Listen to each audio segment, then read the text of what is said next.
আজকের গল্প উপস্থাপনায় রয়েছে রূপকথার গল্প। অনেক অনেক দিন আগের কথা। সবুজে মোড়া এক শান্তির গ্রামে বাস করত রাজকন্যা লাবণ্য। তার চেহারা যেমন মায়াময়, তেমনি ছিল তার মনের সৌন্দর্য। গ্রামবাসী তাকে খুব ভালোবাসত এবং সব সময় তার মঙ্গল কামনা করত। রাজকন্যার বাবা, রাজা অমর্ত্য, ছিলেন খুবই ন্যায়পরায়ণ ও প্রজাবৎসল। একদিন রাজকন্যা লাবণ্য তার প্রিয় বন্ধু মেঘলার সাথে বনে ঘুরতে বেরিয়েছিল। বনের মধ্যেই ছিল এক বিশাল সুরম্য পুকুর। পুকুরের চারপাশে ছিল ফুলের বাগান, আর পাখিরা গান গেয়ে পরিবেশটা করে তুলত আরও মোহনীয়।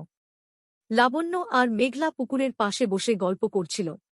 হঠাৎ পুকুরের জলে এক অদ্ভুত ঝিলিক দেখা দিল। লাবণ্য কৌতূহলবশত পুকুরের কাছে গিয়ে দেখল একটি সোনার মাছ জলে লাফাচ্ছে। আরে দেখ মেঘলা, এই সোনার মাছটা কত সুন্দর, লাবণ্য উচ্ছ্বসিত কণ্ঠে বলল। মেঘলাও উৎসুক হয়ে মাছটিকে দেখতে লাগল। কিন্তু মাছটি হঠাৎই কথা বলে উঠল, রাজকন্যা লাবণ্য, আমাকে মুক্ত করো। আমি জাদুর মোহনায় আটকা পড়েছি। যদি তুমি আমাকে মুক্ত করো, আমি তোমাকে এক বিশাল রত্নভাণ্ডার উপহার দেব। লাবণ্য অবাক হয়ে বলল, তুমি কথা বলছ? তুমি কে? মাছটি বলল, আমি একটি রাজকুমার। এক জাদুকরী আমাকে এই মৎস্যরূপে অভিশপ্ত করেছে। আমি মুক্তি পেলে আবার রাজকুমার হয়ে উঠব এবং আমার রাজ্যেও ফিরতে পারব। লাবণ্য দুঃখিত হয়ে মাছটির সাহায্যে রাজি হল। সে মাছটিকে তুলে নীল এবং পুকুরের জলের পাশে একটা বিশেষ চিহ্নিত স্থানে রেখে দিল। মাছটি হঠাৎই ঝলমল করে উঠল এবং রাজকুমার রূপে ফিরে এল। রাজকুমার বলল, তোমার মহানুভবতা কখনো ভোলা যাবে না। আমি আমার রাজ্যে ফিরে গিয়ে তোমার জন্য বিশাল রত্নভাণ্ডার পাঠিয়ে দেব। লাবণ্য আর মেঘলা ফিরে এল রাজপ্রাসাদে এবং সমস্ত ঘটনা রাজা অমর্ত্যকে জানাল।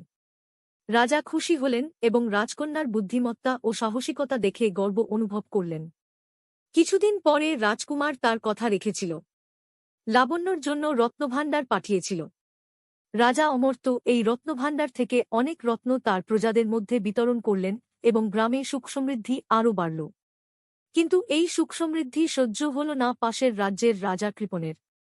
সে সব সময় লাবণ্যর রূপের কথা শুনত এবং তাকে পাওয়ার জন্য লালায়িত ছিল। একদিন সে তার সেনাপতিকে পাঠাল লাবণ্যকে অপহরণ করার জন্য। সেনাপতি চুপি চুপি এসে রাজপ্রাসাদ থেকে লাবণ্যকে অপহরণ করে নিয়ে গেল।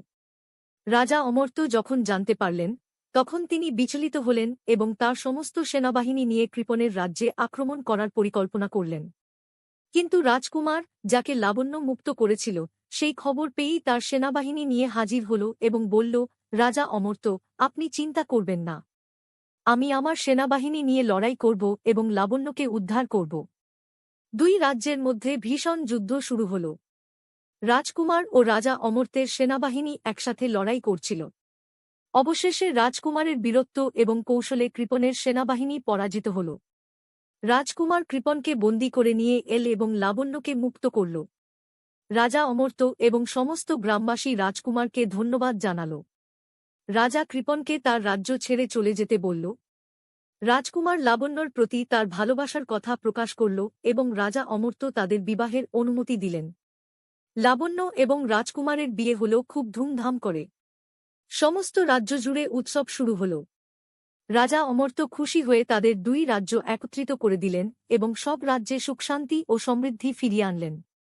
এভাবেই রাজকন্যা লাবণ্য এবং রাজকুমারের জীবনে সুখের আলো ফুটল এবং তারা সুখে শান্তিতে জীবনযাপন করতে লাগল। এটি হল রূপকথার গল্প, যেখানে সৎ ও সাহসিকতা সবসময় বিজয়ী হয়। ধন্যবাদ সবাইকে। গল্পটি ভালো লাগলে সাবস্ক্রাইব করুন।